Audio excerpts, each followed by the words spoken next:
À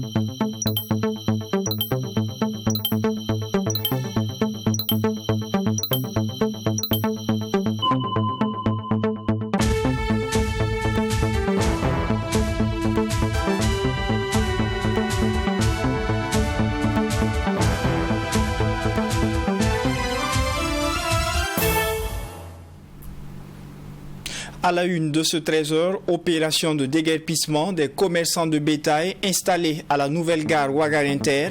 Cette opération intervient après plusieurs démarches engagées par l'autorité communale. On fait le point en début de journal.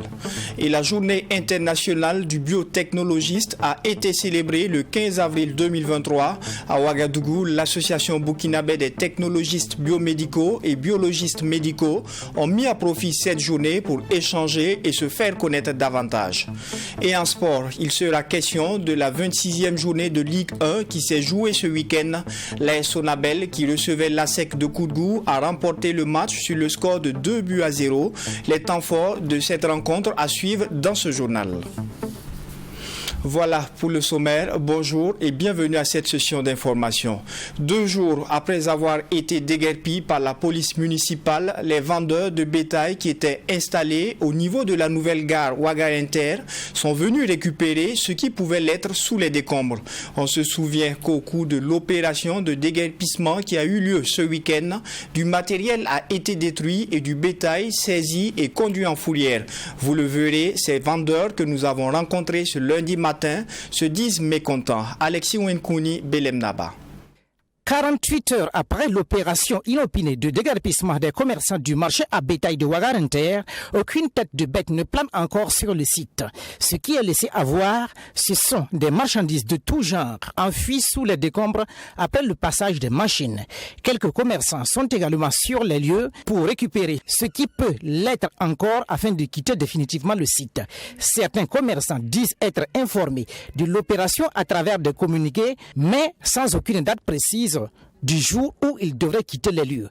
Ils déplorent cette opération de la part des autorités communales qui ne leur ont pas permis de récupérer leurs marchandises.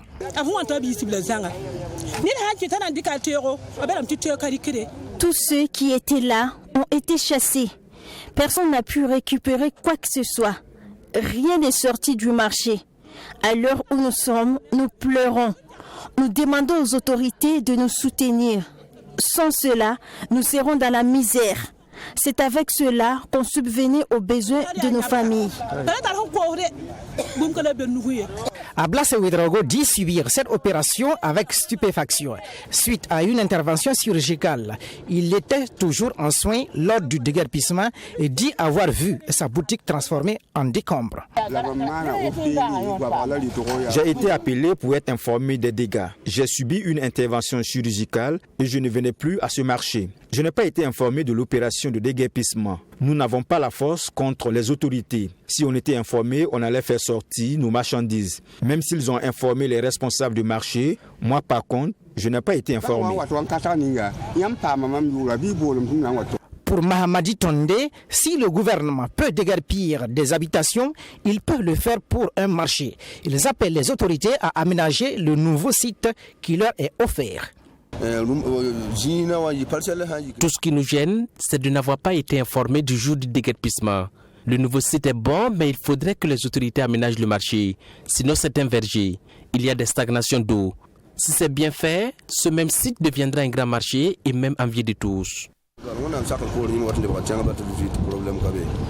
En rappel, le président de la délégation spéciale de la commune de Ouagadougou invitait les commerçants du marché à bétail de Ouagar-Inter par 2 communiqués consécutifs en date du 25 avril et du 15 juillet 2022 à prendre leur disposition pour libérer le site de la gare routière et rejoindre le nouveau site dans l'arrondissement numéro 11 aménagé à leur profit. Grogne ce week-end des riverains du quartier Belleville dans l'arrondissement 6 de Ouagadougou. Ces riverains se sont dressés contre la poursuite de la construction d'un bâtiment R+3. Jadis utilisé comme établissement scolaire, l'école en question avait été fermée en 2021 par les autorités pour non-conformité après un reportage de votre télévision True TV. Plus d'une année après, le propriétaire brave les interdictions et poursuit la construction de son bâtiment.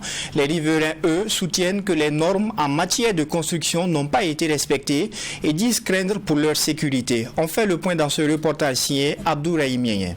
Population du quartier Bonheurville dans l'arrondissement 6 de Ouagadougou, une fois de plus, mobilisée pour dire non à la construction de l'immeuble R+3 abritant l'école Somme-Tongré. Après des dénonciations et un reportage de la télévision 3TV, l'école a été fermée en 2021 pour non-conformité. À la grande surprise des riverains, le propriétaire a repris les travaux de construction de son bâtiment malgré le marquage des services du ministère de l'Habitat l'invitant à l'arrêt des travaux. Après des choses échangées ce matin, les riverains comme Moïse Ouedraogo se posent des questions. Ce problème dure 4 ans et chaque fois on écrit arrêt chantier et il continue. Ce qui nous désordre dans cette histoire-là, c'est l'attitude même de la DCB. On ne comprend rien. Pourquoi la DCB n'arrive pas à l'arrêter alors qu'il dispose des moyens pour pouvoir l'arrêter? Qu'est-ce qui se passe? Est-il au-dessus de la loi? Qu'est-ce qui se passe en bas et puis ne peut pas faire leur travail? Au-delà du fait que l'école soit construite sur une parcelle d'habitation, les voisins de l'école craignent pour leur sécurité. Pour Wendemi Cabré, qui dit avoir assisté à la fondation du bâtiment, soutient que les normes en matière de construction n'ont pas été respectées.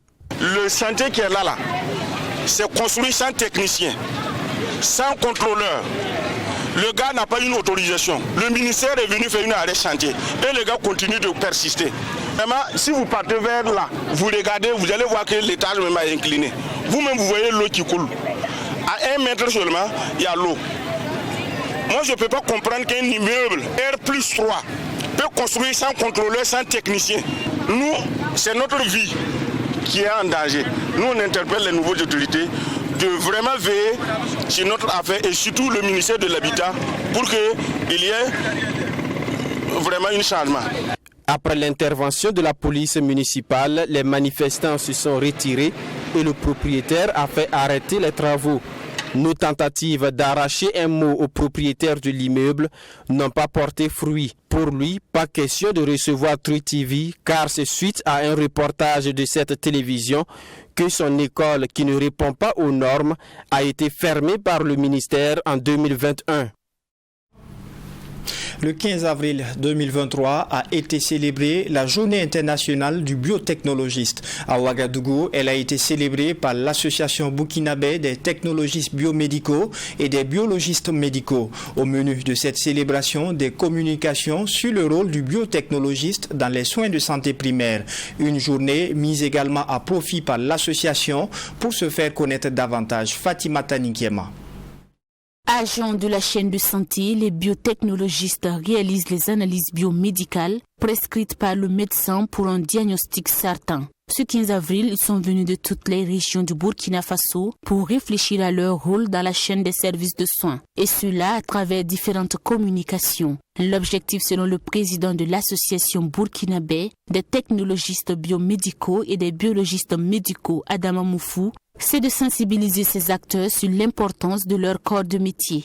La prescription des médecins doit être bien réalisée, d'où les différents thèmes accessoires que nous avons associés, qui est le contrôle de qualité des examens de laboratoire de biologie médicale. Aussi, dans notre contexte de sécurité, il a été abordé la question de la configuration des laboratoires dans ce contexte et comment nous pouvons continuer à mener ce rôle dans ce contexte sécuritaire. Le thème principal qui est axé sur le rôle du biotechnologiste dans les soins de santé primaire a été décortiqué par le docteur Dinanibé Kambiri. Les biotechnologistes sont les bras techniques des médecins. Ils doivent par conséquent accomplir leur travail rigoureusement, a laissé entendre docteur Kambiri. En gros, qui dit soins de santé primaire dit donc soins de proximité. Et qui dit soins de proximité veut dire intégration au sein de la population. Et cela va concourir donc à assurer donc des soins biopsychosociaux. Biopsychosociaux, non seulement assurer les soins sur le plan biologique, sur le plan psychologique et sur le plan social du patient. Ce qui va amener donc les personnels donc du labo à être les plus proches possible donc de ces populations. Notons que l'association burkinabé des technologistes biomédicaux et des biologistes médicaux a été créée en 1993, mais c'est en 1996 qu'elle a été officiellement reconnue. Aujourd'hui, son combat est la création de l'ordre des technologistes biomédicaux et des biologistes médicaux. Autre commémoration dans ce journal, mais cette fois-ci, parlons de la Journée mondiale de l'art. Une journée qui vise à promouvoir l'art dans tous ses aspects. Dans le cadre de la commémoration de cette journée, une équipe de Trui TV est allée à la rencontre des bronziers de la vitrine de bronze située en plein centre de la capitale burkinabé. Zoom sur ces artisans avec Mamidriana Kamabou. La créativité, l'innovation et la diversité culturelle, c'est ce qui symbolise ces différents articles d'art. Chaque objet joue un rôle important dans la culture burkinabé ou d'Afrique. Amadou Traogo, artiste bronze installé à la vitrine du bronze, nous donne la signification de ces objets d'art. Ça explique comment justement au Burkina, une mère peut allaiter à la fois ses jumeaux. Vous voyez, et là, nous voyons le cœur qui est là.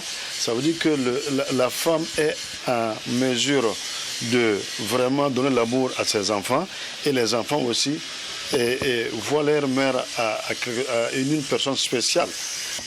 Et ce guerrier, ça veut dire tout. Et présentement, justement, on en a besoin d'être des braves hommes, d'être des gens courageux. C'est un match spécial aussi. Qui dit femme, dit tout. Grâce à la femme que tout le monde est né. Voilà, donc il n'y a rien de tel que de magnifier la femme. Cela fait 26 ans que Amadou Traogo vit pleinement sa passion. Il avoue avoir été inspiré par son père. Et d'ailleurs, c'est le cas de la majorité des bronziers installés à la vitrine du bronze. Pour Amadou Traogo, l'art n'est pas seulement utilisé pour montrer la capacité de créativité, mais cela sert aussi à définir l'identité d'un peuple, d'une nation, entre autres. L'art, c'est quelque chose de spécial parce que c'est notre culture, c'est notre socle, c'est notre boussole, c'est notre référence. Donc vraiment, c'est tout ce que nous avons de bien. Vous voyez pourquoi je dis que les étrangers, nous sommes à 80% justement de clients étrangers et ils veulent découvrir l'art, ils veulent découvrir le Burkina Faso à travers nos œuvres, à travers notre travail. Donc il n'y a rien de tel. Il y a quelques années, cet endroit était prisé par les expatriés à la recherche de souvenirs. Mais la situation sécuritaire a fortement impacté sa fréquentation, a laissé entendre Amadou Traogo. Ah oui, c'est la catastrophe. Vous connaissez bien un peu l'insécurité du pays. Vous connaissez aussi que nos clients sont à pratiquement 80% étrangers. Et ce qui fait que nous prenons un coût vraiment pas facile à supporter. Voilà, donc pour le moment, vraiment, ça ne va pas. Ouais, c'est la catastrophe, comme je viens de vous le dire. Une situation difficile pour ce bronzier qui invite à cet effet les Burkinabés à s'intéresser à l'art et à visiter fréquemment leur lieu de commerce. Parce qu'il y en a qui disent que non, c'est fait pour les étrangers, ils n'ont pas les moyens, alors que non. Quand ils vont venir, ils trouveront des objets qui ne coûtent que peut-être 2 000, 3 000, 5 000, ainsi de suite. Il y a pour tout le monde. Donc ceux qui viendront vraiment, ils seront émerveillés et prendront des choses vraiment qui vont embellir leur cadre de vie et à travers justement les petites œuvres qu'ils vont prendre pour expliquer à leurs enfants, à leur famille, qu'est-ce que ça veut dire, qu'est-ce que ça fait. Donc ça c'est important. La Journée mondiale de l'art, célébrée le 15 avril de chaque année, vise à renforcer les liens entre les créations artistiques et la société. Elle a aussi pour objet de promouvoir une meilleure prise de conscience de la diversité des expressions artistiques et à mettre en valeur la contribution des artistes au développement durable. La coordination des associations panafricanistes a animé une conférence de presse ce week-end. La coordination dénonce des organismes tendant à affaiblir les efforts des autorités de transition dans leur quête de reconquête et de sauvegarde de l'intégrité territoriale. On fait le point avec Alexis Wenkouni Belem Napa. Les ennemis du pays des hommes intègres veulent à tout prix discréditer les actions des autorités de transition dans sa reconquête et sa sauvegarde de son intégrité territoriale. Un pays longtemps meurtri par les attaques terroristes. C'est de l'avis de la coordination des associations panafricanistes. Mais le Burkina Faso reste debout, déterminé et engagé à vaincre les forces du mal. Cette organisation associative estime que le Faso a vécu des déceptions passagères, mais conserve l'espoir pour l'éternité. Et avec la détermination des forces de défense et de sécurité, ainsi que des volontaires pour la défense de la patrie, un vent nouveau souffle pour le peuple burkinabé. Le peuple burkinabé a vécu une longue expérience de trahison et connaît aujourd'hui la voie de son épanouissement. C'est également le lieu pour nous de réaffirmer à l'opinion nationale et internationale que les associations panafricanistes du Burkina Faso ainsi que les leaders sont soudés et déterminés à accompagner le pouvoir du MPSR jusqu'au terme de la transition. Nous devons apprendre à vivre ensemble comme des frères, sinon nous allons mourir tous ensemble comme des idiots. Les actions entreprises par les autorités de transition burkinabé pour la reconquête et la sauvegarde de l'intégrité territoriale du pays des hommes intègres sont saluées par cette coordination. Elle dit être convaincue de l'atteinte des objectifs avec la mobilisation de l'ensemble des forces vives du pays. Sensibiliser et aussi avertir les ennemis du peuple burkinabé de cesser de créer ce qu'ils ont commencé en notre sein, la déstabilisation. Car nul ne pourra s'infiltrer entre les dignes fils de ce pays. Nul ne pourra diviser les dignes fils et dignes filles de ce pays. Nul ne pourra diviser la chefferie et son peuple. Car tout le monde est uni pour le même combat. Cette coordination panafricaniste est un regroupement de plusieurs associations qui militent pour l'indépendance vraie de l'Afrique, à commencer par le Burkina Faso. Et le gouvernement de la transition peut compter aussi sur l'association des conducteurs de tricycles. Les membres de cette association ont initié une collecte de fonds pour participer à l'effort de guerre. Séance tenante, ils ont pu mobiliser la somme de 60 000 francs CFA. Serge Bassolé et Michael Tougri. Le chef de l'État, le capitaine Ibrahim Traoré, dans la lutte contre le terrorisme, peut désormais compter sur le soutien de l'association des conducteurs de tricycles. C'est du moins ce qui ressort de cette rencontre en date du 15 avril. Le secrétaire général de l'association nationale des conducteurs de tricycles, Charlemagne Tiendrebego, se dit confiant au regard des efforts abattus et ne doute pas de la victoire totale des forces combattantes sur les groupes armés terroristes. Votre amour pour la patrie vous contraint à remettre le pays sur les rails au péril de votre modèle et propre vie. Nous en sommes fiers et nous saluons cette noble initiative. Au regard de la situation sécuritaire actuelle, nous sommes persuadés de la victoire. Vous redonnez une lueur d'espoir à tout le peuple, jusqu'alors soumis à la barbarie, contraint au déplacement. Soyez rassurés que ces veuves, ces orphelins, ces hommes traumatisés vous rendent un parfait hommage pour avoir pris leur vengeance. Au cours de cette conférence, une collecte de fonds a été lancée, permettant ainsi de mobiliser une somme en vue de contribuer à l'effort de guerre. Et le secrétaire général de l'association lance ainsi un appel à l'ensemble des conducteurs de tricycles de contribuer en vue de soutenir les autorités de la transition dans la lutte contre les groupes armés. Sur place, nous avons lancé une collecte de fonds. Je pense qu'à l'heure actuelle où nous sommes, on a pu mobiliser 60 000. Voilà, ceux qui sont ici là ont pu mobiliser 60 000 pour soutenir l'effort de guerre. Mais ça ne veut pas dire que c'est fini. La collecte continue. Tous ceux qui en tout cas, ont la bonne volonté de nous appuyer et de soutenir l'effort de guerre, nous sommes là. À cette rencontre de l'association des conducteurs de tricycles, des vœux ont été formulés par l'association nationale des conducteurs de tricycles à l'endroit du président, le capitaine Ibrahim Traoré, afin qu'il mène à bien sa mission de reconquête du territoire national. Ne dit-on pas que être humain, c'est aussi être utile aux autres?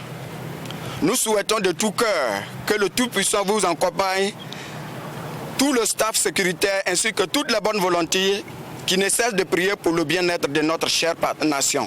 Nous vous accompagnons avec nos prières, notre sincère soutien, notre reconnaissance, afin que triomphe la victoire déjà amorcée pour toujours.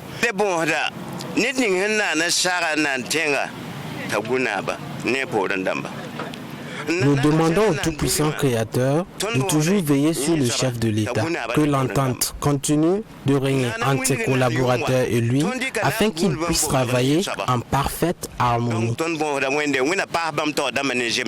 Les conducteurs de tricycles ont profité de l'occasion pour exposer leurs doléances et demander au chef de l'État d'avoir un regard particulier face aux tracasseries routières qu'ils subissent. En rappel, selon le président de l'Association nationale des conducteurs de tricycles, la ville de Ouagadougou compte à elle seule près de 70 000 tricycles. Nous évoluons en musique dans ce journal avec le chanteur Père François Kietga qui a mis sur le marché son nouvel album. Il est intitulé Oracle et a été dédicacé le 14 avril dernier.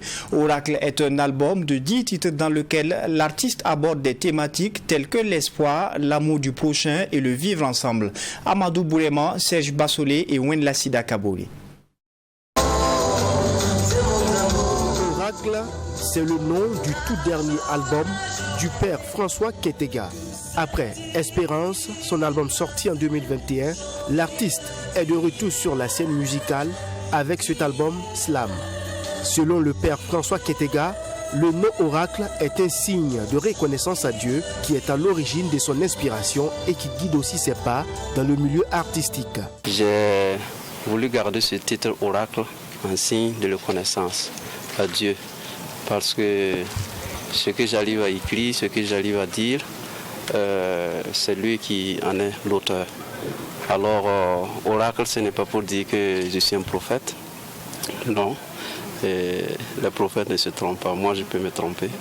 C'est tout simplement pour dire que ce que je véhicule à travers mes sons vient de Dieu.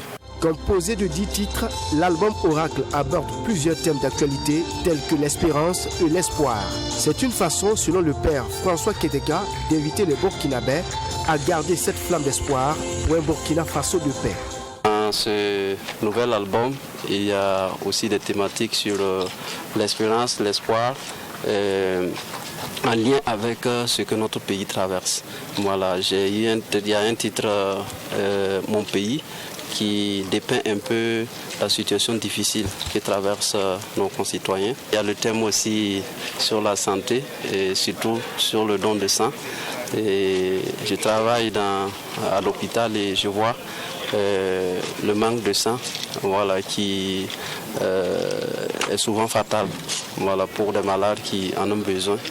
Le titre Ton eau de vie de l'album Oracle fait la promotion du don de sang.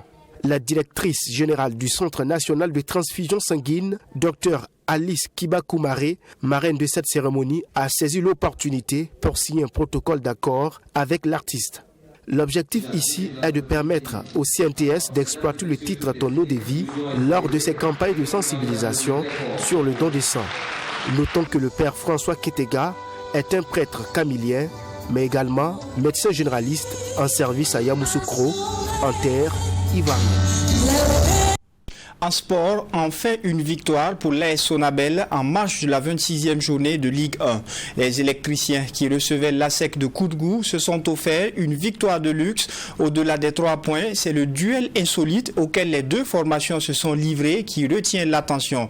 Stratégie ou mysticisme, les deux formations ont délibérément choisi de jouer à 10 jusqu'à la 60e minute. Retour sur ce match avec Besogé John William Somda. Du nouveau pour la rubrique insolite du championnat national de Ligue 1, lors de l'opposition entre l'AS Sonabel et l'ASEC de Koudgou, comptant pour la 26e journée, le public a en effet assisté à une drôle de scène, les deux formations ayant délibérément décidé de débuter la partie à 10. Ainsi, Walid Gira, le dossard 25 des électriciens, et Alassane Belem, le 15 des commerçants, pourtant titulaires, ont passé près d'une heure en dehors du champ de jeu. Un scénario qui ne prendra fin qu'à la 60e minute. Tactique ou mystique, Adama Balima, le coach de l'AS Sonabel, a la réponse. C'est tactico-mystique. On avait besoin de beaucoup d'espace pour pouvoir jouer. Donc on a créé cet espace de deux équipes. Dieu merci, ça marche. Vous allez débeloter? Si l'adversaire, ça dépend de ce que l'adversaire va nous proposer. Contrairement à son homologue de l'AS Sonabel, l'entraîneur de Koudgou, Bourema Kabouré, a esquivé la question avec tact. Bon, franchement, moi, je n'ai rien compris. J'ai vu qu'il y a un joueur de l'autre côté qui est resté sur le banc. Il y a un de mes joueurs aussi qui est resté sur le banc. C'est à la mi-temps, j'essaie à comprendre pourquoi ils sont restés sur le banc. Je dis non, il y a l'autre côté là-bas. Donc, bon. Bref, je ne sais pas ce qui s'est passé. À la deuxième mi-temps, il est rentré. Mais est-ce que vous avez compris? Vous avez cherché à comprendre si vous avez compris pourquoi? Je n'ai rien compris. Jusqu'à présent, je n'ai pas compris. Pourquoi mon joueur est resté sur le banc? Pourquoi l'autre joueur aussi est resté sur le banc?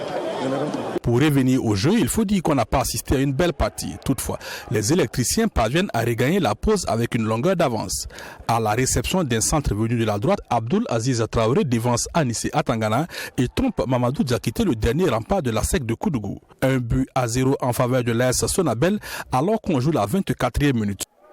Ce score tiendra du reste de verdict de la première période. En seconde partie, les choses débutent sur le même rythme. Le temps pour Walid Gira et Alassane Belem de rejoindre incognito leurs camarades sur le pré. La SEC de Koudougou se montre toujours inconstante et la Sonabel en profite pour doubler la mise à un quart d'heure de la fin. Sur une frappe puissante d'Ousmane Nana de 20 mètres, Mamadou Diakité commet une faute de main et offre le deuxième but de la partie aux électriciens.